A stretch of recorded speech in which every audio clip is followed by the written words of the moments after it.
In the small village of Raindrop, there was a peculiar problem. It hadn't rained for over a year. The once lush, green fields were now barren and dry. The streams that used to babble joyfully through the village were silent and empty. The villagers were desperate, for their crops were failing and their wells were drying up. Elizabeth, a curious and brave 7-year-old girl with bright green eyes and curly brown hair, lived in this village. She often listened to the stories her grandmother told about the times when the rain would fall regularly, bringing life and joy to everyone. Elizabeth missed the sound of the raindrops on the roof and the smell of the wet earth after a downpour. She missed running through puddles and watching the rainbow form in the sky. One evening, as she sat with her grandmother on the porch, she asked, "Grandma, where has all the rain gone?" Her grandmother, a wise old woman with silver hair and gentle eyes, sighed deeply. "I don't know, dear. But there are legends that speak of the rain keeper, a mystical being who controls the rain. Perhaps something has happened to him." Elizabeth's eyes widened with curiosity. The rain keeper. Who is he? It said that the rain keeper lives in a hidden place far away, where he guards the source of all rain. If he is in trouble, perhaps the rain has stopped because of it, her grandmother explained. That night, Elizabeth couldn't sleep. She lay in bed, thinking about the rain keeper and wondering if there was a way to help him. She decided that she had to find out what had happened and bring back the rain to her village. She was determined to go on an adventure, no matter how dangerous it might be. Early the next morning, Elizabeth packed a small bag with some bread, cheese, and a flask of water. She also took her grandmother's old map, which showed the way to the distant mountains where the rain keeper was said to live. She kissed her sleeping grandmother goodbye and set off on her journey. The road was long and dusty. Elizabeth walked for hours, her small feet growing tired, but she didn't give up. She sang songs to keep her spirits high and talked to the birds and animals she met along the way. As the sun began to set, she found a small cave to rest in for the night. In the middle of the night, she was awakened by a soft rustling sound. She sat up and saw a tiny creature with wings, glowing softly in the darkness. It looked like a miniature person, no bigger than her hand, with delicate wings like those of a dragonfly. "Hello," Elizabeth whispered, not wanting to scare the creature away. The tiny being looked at her with sparkling eyes. "Hello, little girl. What are you doing here all alone?" "I'm looking for the rain keeper," Elizabeth replied. "My village hasn't had rain for a long time, and I think he might be in trouble." The creature fluttered its wings thoughtfully. "The rain keeper, you say? That's a very noble quest. My name is Liri, and I am a forest sprite. I've heard of the rain keeper, but he lives far from here, beyond the mountains and the enchanted forest." Elizabeth's heart sank. She had hoped that the journey wouldn't be too long. But she squared her shoulders and nodded. "I have to find him. Will you help me, Liri?" Liri smiled. "I will. Follow me, and I will guide you through the forest." Liri led Elizabeth through the dense forest. The trees were tall and ancient, their branches forming a thick canopy overhead. It was dark, but the forest was alive with sounds and lights. Fireflies danced around them, and the air was filled with the scent of blooming flowers. As they walked, Liri told Elizabeth about the creatures of the forest and the magic that flowed through the land. Elizabeth listened with fascination, forgetting her fatigue and fear. She felt a sense of wonder and excitement, as if she were part of a grand adventure. After hours of walking, they reached a clearing where a beautiful, shimmering lake lay. The water sparkled with a magical light, and in the center of the lake stood a tall, graceful figure. It was a woman with long, flowing hair and a dress made of water and light. She radiated an aura of calm and power. "This is Nimra, the guardian of the lake," Liri whispered to Elizabeth. "She can help us find the rain keeper." Elizabeth approached Nimra with respect. "Hello, guardian. My name is Elizabeth, and I'm looking for the rain keeper. My village has been without rain for a long time, and I want to help. Nimra looked at Elizabeth with kind eyes. You are brave, little one.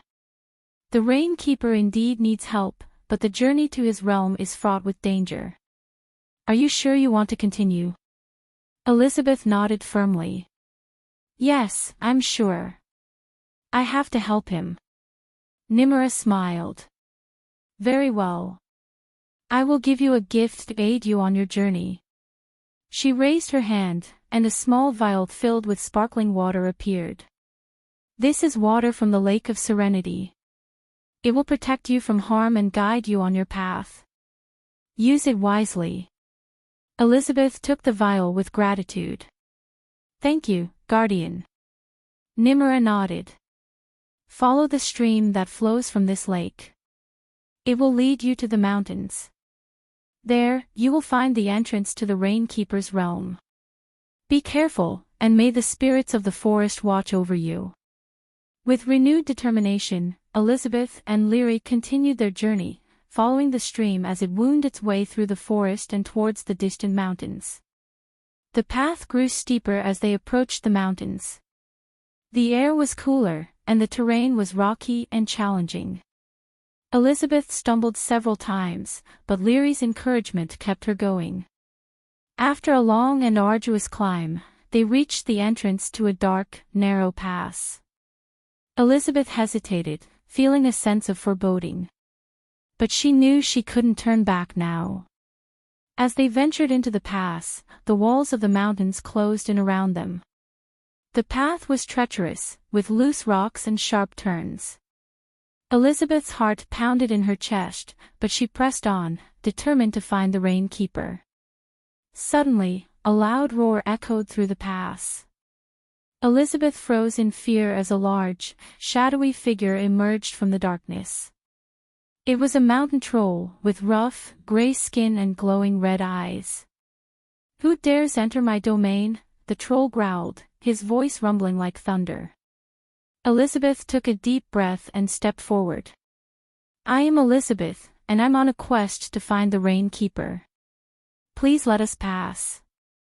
The troll looked at her with curiosity. The rain keeper. Why do you seek him? Our village has not seen rain for a long time. I believe the rain keeper is in trouble, and I want to help him, Elizabeth explained. The troll scratched his head thoughtfully. The rain keeper has not been seen for many moons. But if you truly wish to help him, I will let you pass. However, you must solve my riddle. Elizabeth nodded, her mind racing. What is your riddle? The troll smiled, revealing sharp teeth. I speak without a mouth and hear without ears. I have no body, but I come alive with the wind. What am I? Elizabeth thought hard, her brow furrowed in concentration. She repeated the riddle in her mind, trying to find the answer. Finally, she smiled and looked up at the troll. You are an echo. The troll's eyes widened in surprise and then softened. You are clever, little one. You may pass. But be warned, the path ahead is dangerous. Take this amulet for protection. He handed her a small, carved stone on a leather cord. Elizabeth thanked the troll and put the amulet around her neck. With Liri by her side, she continued through the pass, her heart pounding with anticipation and determination. After many days of difficult travel, Elizabeth and Liri finally emerged from the mountain pass. Before them lay a lush, green valley, filled with vibrant flowers and sparkling streams. In the center of the valley stood a magnificent castle made of crystal and light. Elizabeth knew this must be the rain keeper's realm. As they approached the castle, they were met by a group of rain spirits, ethereal beings made of water and mist. The spirits led them to the grand hall, where the rain keeper sat on a throne of crystal. He was a tall, regal figure with flowing silver hair and eyes that shimmered like the surface of a calm lake. But there was a sadness in his eyes, and his shoulders were slumped as if carrying a great burden. "Welcome, Elizabeth and Liri," the rain-keeper said in a voice that sounded like a gentle rain shower. "I know why you have come."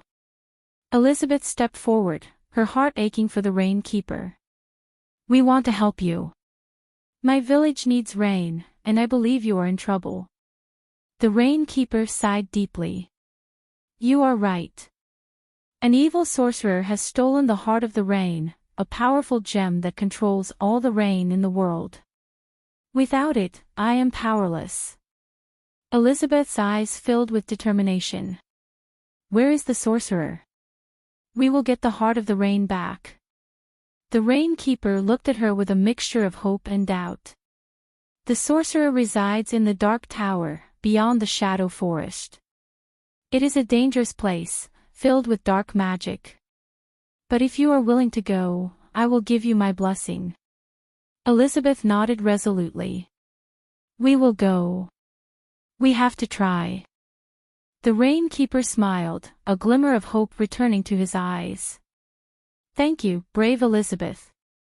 Take this shard of crystal. It will light your way in the darkest of places. And may the spirits of the rain guide you." With the shard of crystal in hand, Elizabeth and Liri set off once more, determined to face whatever dangers lay ahead and restore the rain to their world.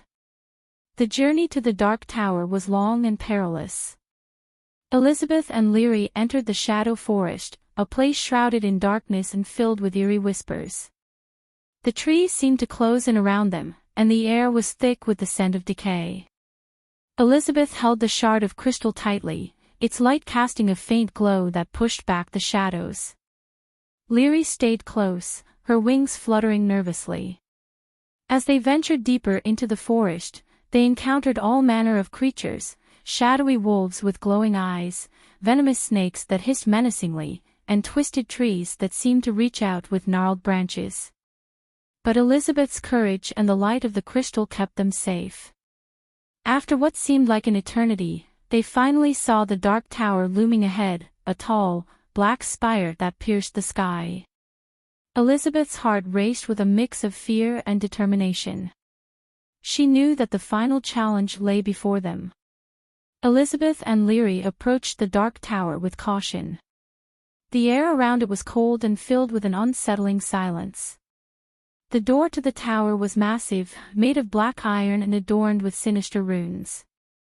As they stepped inside, they were met by a labyrinth of dark corridors and winding staircases. The tower seemed to go on forever, its walls echoing with the sorcerer's dark magic.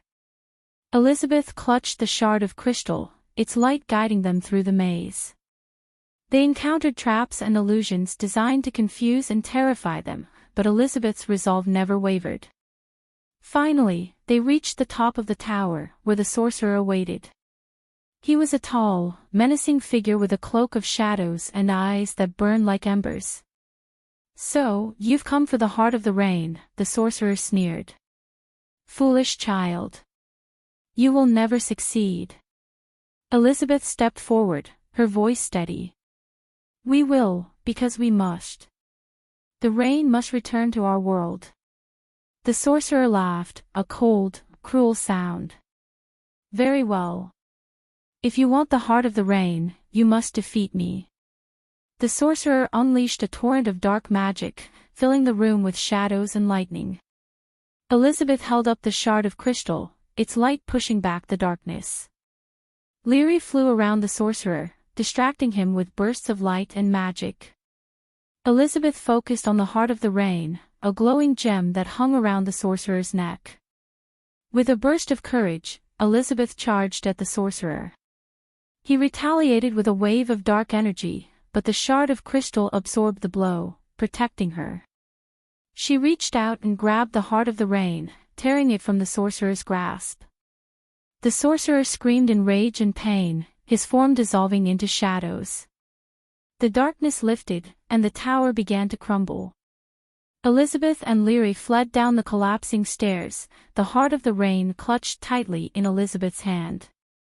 They emerged from the tower just as it fell into ruins behind them. Elizabeth and Liri made their way back to the Rainkeeper's realm, their hearts filled with joy and relief. The Rainkeeper awaited them in the grand hall, his eyes bright with hope. Elizabeth held out the heart of the rain. "We did it. We brought it back." The Rainkeeper took the gem with reverence. "Thank you, brave Elizabeth. You have saved us all." He placed the heart of the rain in its rightful place, and a brilliant light filled the room. The skies outside darkened with clouds, and a gentle rain began to fall. Elizabeth and Liri watched as the rain returned to the world, bringing life and joy back to the land. The fields of Raindrop Village blossomed with new growth, and the streams flowed with fresh, clear water. Elizabeth returned to her village as a hero. The villagers cheered and celebrated her bravery and determination. Her grandmother hugged her tightly, tears of joy in her eyes. "You did it, Elizabeth. You brought back the rain," her grandmother said, her voice filled with pride. Elizabeth smiled, her heart swelling with happiness. "I couldn't have done it without Liri and the Rainkeeper." The rain continued to fall gently, nourishing the land and filling the air with a sense of renewal and hope. Elizabeth knew that her adventure had changed her forever, and she was grateful for the friends and allies she had made along the way. And so, the village of Raindrop thrived once more, thanks to the bravery of a young girl who dared to seek out the lost rain and bring it back to her people.